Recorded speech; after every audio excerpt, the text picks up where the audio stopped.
SMA Kristen YPKPM Ambon pada tahun ajaran 2023 hingga 2024 berhasil mencetak prestasi luar biasa dengan meluluskan seorang siswa berkebutuhan khusus, Rabu 8 Mei 2024.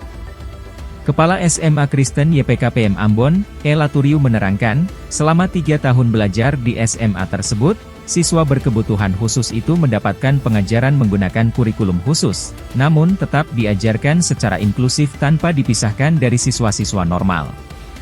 Meskipun demikian, ada program khusus untuk siswa-siswa berkebutuhan khusus, seperti program kulikuler di kelas dan program bina diri.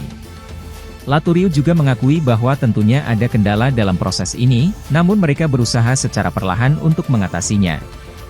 Diterangkan, bahwa SMA Kristen YPKPM Ambon telah mengadopsi pendekatan kreatif dalam pembelajaran untuk siswa berkebutuhan khusus.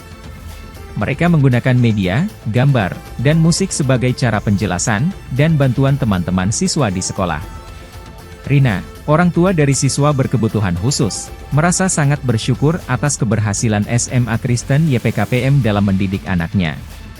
Dijelaskan, awalnya Rina meragukan kemampuan anaknya untuk bersekolah di SMA Kristen YPKPM karena berhadapan dengan siswa-siswa yang pintar dan cerdas dengan keadaan normal. Ia juga menekan kepada orang tua yang memiliki anak berkebutuhan khusus untuk jangan ragu menyekolahkan anaknya di sekolah yang dipimpinnya.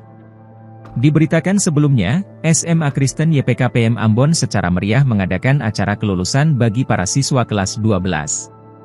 Tahun akademik 2023-2024. Acara tersebut diadakan di Gedung Serbaguna Saverius, di mana dilakukan pelepasan sebanyak 152 siswa-siswi. Siswi yang saya banggakan, pada kesempatan yang berbahagia ini, saya atas nama lembaga mengucapkan banyak terima kasih atas kehadiran dan dukungan dari Bapak Ibu semua, terlebih khusus Bapak Ibu orang tua kelas 12 dan semua pihak yang turut menopang. Download Tribun X sekarang, menghadirkan lokal menjadi Indonesia.